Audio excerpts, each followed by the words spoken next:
Hello, ladies and gentlemen, Nick here. This is a quick introduction to a film that I made for one of my university courses overall subjects. Let's just say subject. It was non-fiction filmmaking, so basically documentary filmmaking, and we had to make a portrait documentary of a person. Most other people chose someone of their family or friends. I chose I was the odd one out. I and the rebel, I suppose you could say. I was the rebel, odd one out, and I chose to do it on Cecil Rhodes, who is a notable, if very controversial figure, who came from my hometown of Bishop Stortford in Hertfordshire, United Kingdom, specifically England. Um, Now, of course, Cecil Rhodes is a very controversial figure, especially recently following the Lives Matter, and only a few days ago, the Rhodes Art Complex, which features in the documentary, um, is changing its name to be the South Mill Road Arts Complex, named after the road that it's cited just off. There's the main road is South Road, and then or South Street, and then it becomes South Road, and then going off that is a South Mill Road. Going down another way, they both end up on London Road, the B1383. And on the corner is the Rhodes Art Complex, and you can also access the two roads from each other by going through the back, which takes us to the very tight back lot of the arts complex, because there's a theatre there. And there's a lot covered in the documentary. There's a theatre at the back, so you have lots of very tight space back there, and it's also the entrances to the car park, so which goes around the back. When the South Mill Road has an entrance, but it's sometimes closed. The South Road one is open all the time. There's no gate there, but the South Mill Road one has a gate. That one would be easier to get to the car park for. Get to the car park if going through that entrance if it was opened. But yeah, this arts complex is more or less situated next to a junction for these two roads, and they've recently changed the names. It was previously known as the Rhodes Art Complex because it was built where Cecil Rhodes's house was, his birth house, and then next door where his family then moved. Again, this is covered in the documentary. Um, but yeah, so because Cecil Rhodes was a notable figure, I decided to make a portrait documentary about his early days in Bishop Stortford before he went off to Africa and became a said controversial figure. But back in the days when he was an innocent boy, well, as innocent as he can be back in those days, I took some information off from the brilliant Bishop Stortford and Fawley History and Guide website, some fantastic historical information if you're Bishop Stortford or Fawley or East Hertfordshire residents, some fantastic historical information there. Check it out. I've used it before. It's for help. Like when I did my Cans Close documentary back in 2015 to college, it was a fantastic help, and I got some useful information about the branch line to Braintree, the railway branch to Braintree, as well as local stuff around my area. So some really great stuff on that website. So using that website for help and being the main reason I actually went to do this topic was because I could film on location. My main reason to do this was because I wanted to film outside the houses. I wanted to film in parts of the town. I wanted to film on location. That's why I went with it. That's why I wrote the script around the information I learned from the website and focused it on the childhood years, and just tried not to go too far into the future, and just focused it on the years before he went off to Africa, only ending it up by saying that he did. And yeah, if the documentary felt a bit too positive, even though it was looking at the times where it wasn't the non-controversial times, well, I do balance it out with an interview with my good friend Kuda Timber, who is a fellow student in my year. He's doing media studies, whilst I'm a film and media studies student. But we have a lot of classes together. Even some of the film classes he seemed to be on. Like last year was in the introduction to film class we did. The Fun with Drugs film was one we did together along with another student who's in the film. He's also appeared in. He was also acted in that as the Crocodile with a K, and then later, because of that, I got him in the Earth Agent special Camouflage of the Crocodile, which was actually supposed to be the opening of episode 1 of series 4, which is still delayed. But anyway, so I managed to get an interview with him in to balance out the argument. Not the argument. No, not. I'm not making an argument. I'm not denying anything. I'm just talking about the childhood years of Rhodes. And then once we get to the start of the controversial era, I then get the balance of bringing balance of childhood and adult years, and the balance of the this is okay, this isn't too bad yet, and then we get to the yikes. Okay. Let's not talk about that, but let's get this guy's my friend Kuda's opinions on this in an interview, which I thought the interview was compulsory for the thing, but it turned out an interview was not compulsory. But I still got one anyway to balance out the two topics: the child versus adult, and the this is okay stuff versus the not okay stuff, and the balanced out, and to prove that Rhodes was not a good person. I'm not supporting him. I'm not liking him. I'm just saying the earlier stuff. It's okay, and then when he gets to Africa, no, not at all. And we're getting Kuda in to explain that. Well, he get his side of it anyway. And also, the ending of the film does state me that he isn't a good figure. He is very controversial. He's not the only one, though. I know Oliver Cromwell comes from Ely. He's not exactly the most popular person either. And there's probably plenty of other towns and cities that will have controversial people who reside in them. That yet the residents or historians will notify that they recognise that they came from there and say so. So I don't blame my town also for making Rhodes notable. They probably, I wouldn't say proud of having such a well-known person, but they probably feel it's interesting that a notable person lived here. It doesn't necessarily have to not necessarily what they did, just a notable person. In this one is one who's become controversial over time, and the documentary is mainly focusing on the less controversial era of his life. However, I wanted to make this introduction to explain that, and so that no one gets the wrong idea about what the documentary is out. It's not a support for the person. It's more of a brief look at what it was before he went off and did controversial things.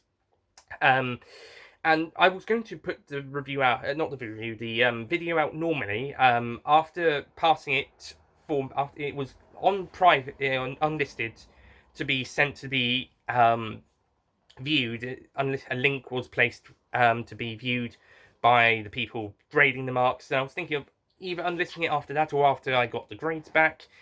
Unfortunately, the Black Lives Matter thing, well, not unfortunately, because the Black Lives Matter thing is important, but because of that, it felt like dropping this documentary without pre-context might be taken in the wrong way. So this introduction is actually trying to help you watching. If you are wanting to watch this documentary, if you want to watch it, this introduction is helping you to understand what it was and the context, the intentions behind it, before you check it out. And if without this introduction, and you just checked it out, you might have the wrong idea about it. You might get the wrong idea about it. I'm not saying you will.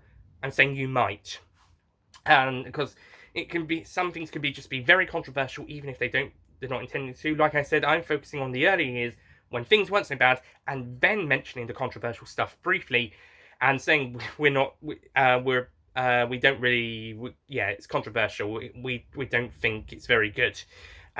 Even like he's not the only one, but it's not very good.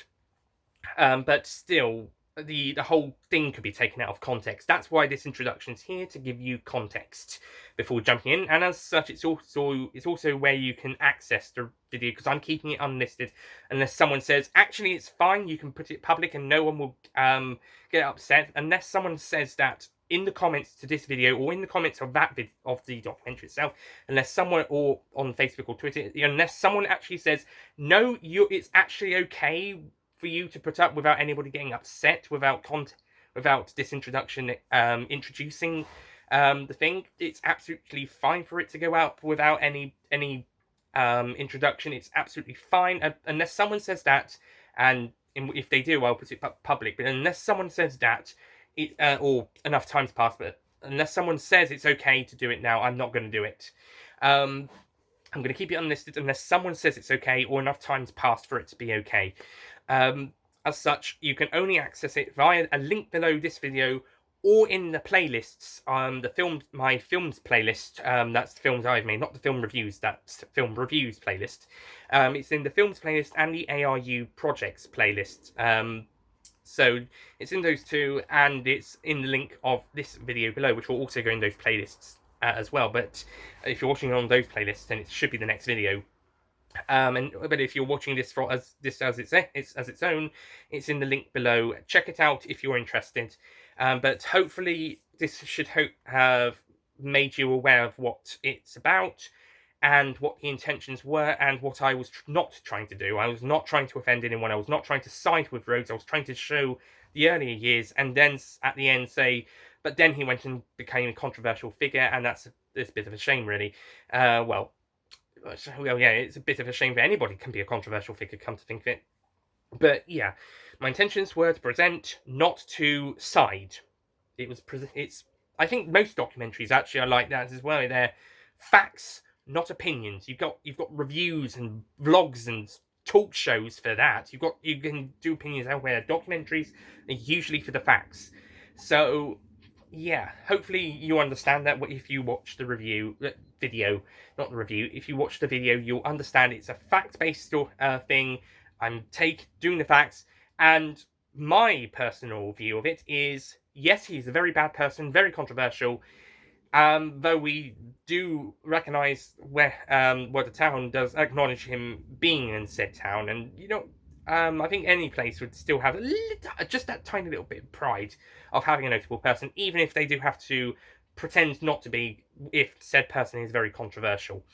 Or at the very least acknowledge them, and that is what the documentary kind of is about towards the end, but it's mainly about discussion about what was before, and then once we get to the controversial bits, we just stop.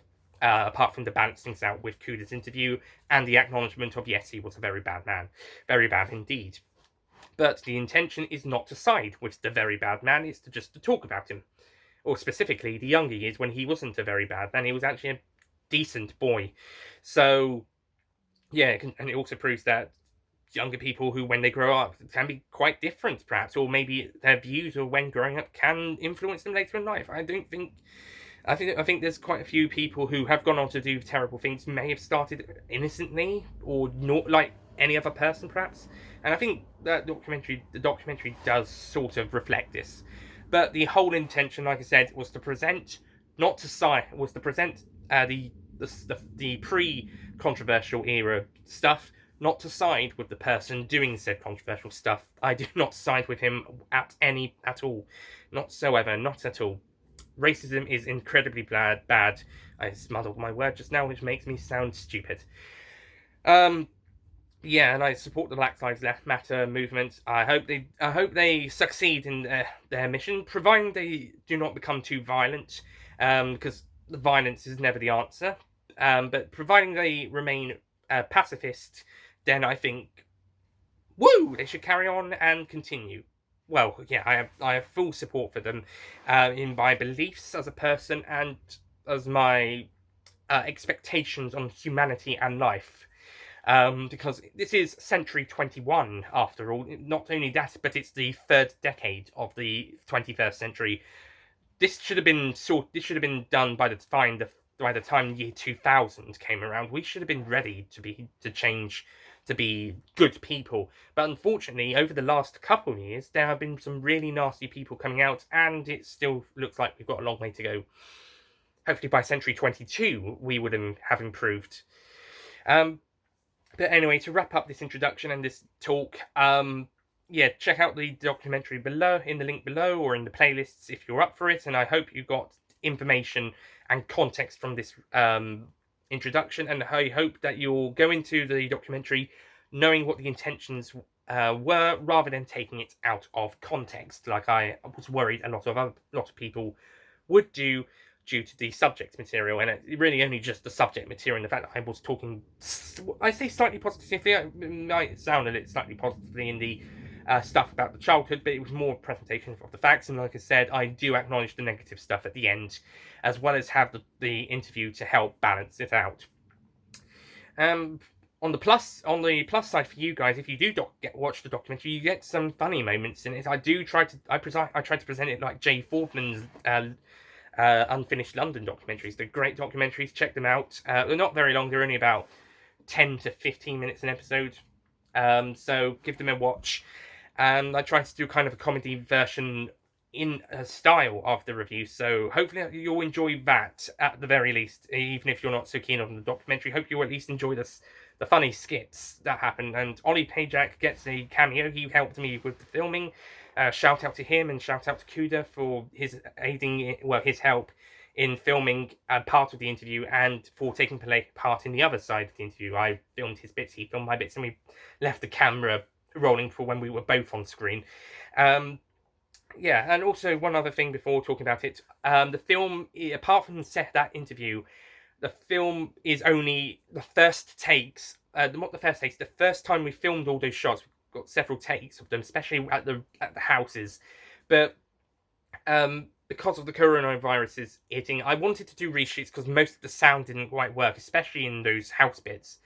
But apart from the interview, on the very last day I was at university before social distancing, apart from that, we could not do any reshoots. So everything you get is what was filmed the first time round for the documentary, apart from the interview, which I decided to use. I was able to refilm, and that one I used the reshoot shots for that one. But everything else I was unable to refilm due to social distancing and lockdown. It was due to the lockdown. This film is it's more of a rough draft version than a proper version, I suppose. But maybe with reshoots there might have been some better bits at places. But yeah, because of COVID-19, it's not quite it doesn't feel finished. It's finished, but it feels like a draft. Yeah, I think it could have, well, at the very least, could have had better takes or been reshot. And unfortunately, due to COVID, I was only able to refilm one portion. But yeah, I'm afraid about that. Sorry about that. Anyway, so with context of production and intention behind the documentary, with you, I hope you will enjoy, or at the very least understand the documentary, or at the very least not take it out of context. Hopefully you'll like it. The production difficulties and presentation of topic aside, I mean, the presentation, I believe, is actually fine, besides the fact that I'm not the best presentator. But in terms of the facts being presented, hopefully that's okay. Hopefully it's not too controversial, and you'll just understand where I was coming from. Well, where I'm coming from is your side as well. Oh, what am I saying? What I'm trying to say is that it's not supposed to be controversial. That's what I'm saying. It's not supposed to be controversial. I think he's a controversial opinion, but I'm focusing on the stuff that shouldn't be, because he didn't do anything controversial when he was younger, not that I know of anyway, and we stop before we get to the controversial bits, so hopefully you won't find the documentary controversial, because we're not looking at that side of his life. Please? Thank you. Hopefully you'll enjoy the documentary, and I think I've babbled along enough now. This video is now almost twice as long as that documentary, if not more so. But yeah, I've been repeating myself, but yeah, enjoy. Hopefully, at the very least, please don't take it out of context. Please don't say I'm siding with Rhodes, because that is 100% not the intention. And if you still can't, if you can't accept the topic or don't like the topic, hopefully you'll at least enjoy the comedy that is injected into it. You do get some comedy injected in there, so hopefully that'll have some leverage. But anyway, so that's it from me. Thank you for watching this, and if you watched the documentary, thank you for watching that. Other stuff that I've done for the university coming up, I've got a online journalism video project that's also going to be dropping. I think it's about time I released my trimester 2, not semester, trimester, because even though I only did 2 trimesters, it's still being worded as trimester, even if it's 2 instead of 3. But I'm dropping my trimester 2 projects now, because I've decided to do this introduction, to drop the I say drop, release the documentary, or rather via a link and via a playlist, and then there's a online journalism video to go to follow that, and then 2 versions of a video essay I did for Theorizing Spectatorship. One I think I submitted, and the other one was an extended version, was a longer version, and I had to cut it down to get the shorter one to be submitted. I think, or there was some other issue with that, but you got 2 versions of that coming out as well. So yeah, enjoy those. Hope things are okay. Right. Thank you for watching. I'll see you guys next time. Goodbye.